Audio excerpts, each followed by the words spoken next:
आज 27 फरवरी के ही दिन 1931 में भारतीय स्वतंत्रता संग्राम के महानायक और क्रांतिकारी भारतेश्वरी माता के वीर सपूत चंद्रशेखर आजाद अंग्रेजों से लड़ते हुए शहीद हो गए थे। चंद्रशेखर आजाद का जन्म 23 जुलाई 1906 में मध्य प्रदेश के झाबुआ जिले के भावरा गांव में हुआ था।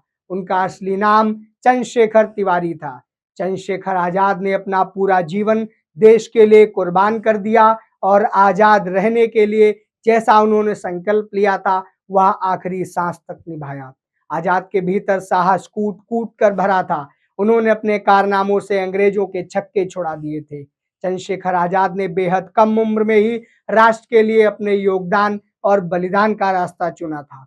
नमस्कार, मैं हूं अंकुर त्यागी और आप देख रहे हैं दैनिक भास्कर। आज के इस शो में हम आपको आजाद चंद्रशेखर आजाद की पुण्यतिथि पर उनके जीवन से जुड़े कुछ अंशों से परिचित कराएंगे जो शायद ही आपने सुने हों। आइए सबसे पहले आपको बताते हैं कि चंद्रशेखर आजाद का नाम आजाद क्यों पड़ा। आपको बताते चले कि चंद्रशेखर आजाद 15 साल की उम्र में ही आजादी के आंदोलन में भाग ले चुके थे और गांधी जी के असहयोग आंदोलन में भाग लेने के दौरान उनको बनारस में पुलिस द्वारा गिरफ्तार कर लिया गया था और जब उनको मजिस्ट्रेट के सामने पेश किया गया तो वह एक चट्टान की तरह मजबूत और निर्भीक होकर खड़े थे। जब मजिस्ट्रेट ने चंद्रशेखर से पूछा कि क्या नाम है तुम्हारा, तो चंद्रशेखर ने गर्मजोशी के साथ जवाब दिया कि मेरा नाम आजाद है। मजिस्ट्रेट ने पूछा कि कहाँ रहते हो तुम, तो चंद्रशेखर ने जवाब दिया कि हम जेल में रहते हैं और जेल ही हमारा घर है। आजाद का जवाब सुनकर मजिस्ट्रेट आग बबूला हो गए और उन्होंने आजाद की नंगी पीठ पर 15 कोड़े मारने का फरमान जारी कर दिया। तब से ही उनका नाम आजाद हो गया। आपको बताते चलें कि सन 1922 में चौरी चौरा कांड के बाद गांधी जी ने असहयोग आंदोलन को वापस लिया था, जिसके कारण चंद्रशेखर आजाद ने कांग्रेस का दामन छोड़ 1924 में राम प्रसाद बिस्मिल और सचिंद्र नाथ के साथ हिंदुस्तान रिपब्लिकन का दामन थामा था। आपको बताते चले कि चंद्रशेखर आजाद की भूमिका काकोरी कांड में भी रही थी।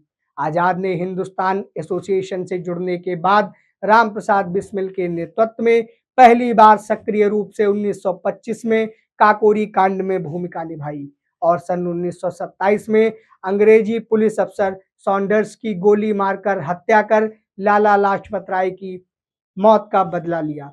उसके बाद आजाद ने अपने संगठन को आर्थिक रूप से मजबूत करने के लिए अंग्रेजी खजाना लूटा। आजाद का कहना था कि यह खजाना उनके ही देश वालों का है और इस पर उनका ही अधिकार है। आपको बताते चलें कि चंद्रशेखर आजाद आर्य क्रांति से प्रभावित भगत सिंह और राजगुरु सुखदेव के साथ मिलकर उन्होंने ब्रिटिश सरकार के खिलाफ कुछ बड़ा धमाका करने की सोची। तब साल 1929 था। भगत सिंह अपने साथी बटुकेश्वर दत्त के साथ मिलकर दिल्ली के अलीपुर रोड में स्थित ब्रिटिश सरकार की असेंबली हॉल में बम फेंक दिया। इसके साथ ही उन्होंने इनकलाब जिंदाबाद के नारे लगाए और पर्चे बांटे, लेकिन वह कहीं भागे नहीं बल्कि खुद ही गिरफ्तार हो गए। इसके बाद भगत सिंह, शिवराम, राजगुरु और सुखदेव थापर पर मुकदमा चलाया गया, जिसके बाद उन्हें फांसी की सजा सुनाई गई।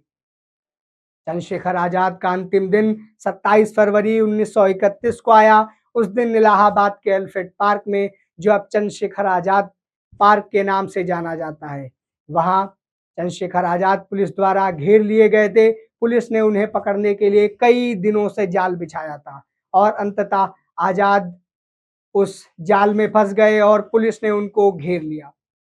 आपको बताते चलें कि जब आजाद को पता चला कि वे पुलिस के द्वारा घेरे गए हैं, तो उन्होंने आत्मसमर्पण करने की बजाय अपनी जान देने का निर्णय लिया। उन्होंने अपने पिस्तौल से खुद को गोली मार ली ताकि वह अंग्रेजों के हाथ में ना पड़े। उनके अंतिम शब्द थे, अब मैं नहीं रह सकता और मैं हमेशा आजाद था और आजाद ही रहूंगा। चंद्रशेखर आजाद की शहादत ने भारतीय स्वतंत्रता संग्राम में एक नई दिशा दी और उनके साहस और बलिदान ने भारतीयों को यह संदेश दिया कि स्वतंत्रता के लिए कोई भी बलिदान किया जा सकता है। उनके बलिदान ने यह सिद्ध कर दिया कि वे भारतीय स्वतंत्रता संग्राम के लिए अपनी जान देने को तैयार थे और उनका यह आदर्श हमेशा भारतीयों के दिलों में जीवित रहेगा। ऐसी ही और अन्य जानकारियों के लिए जुड़े रहिए हमारे साथ और देखते रहिए दैनिक भास्कर।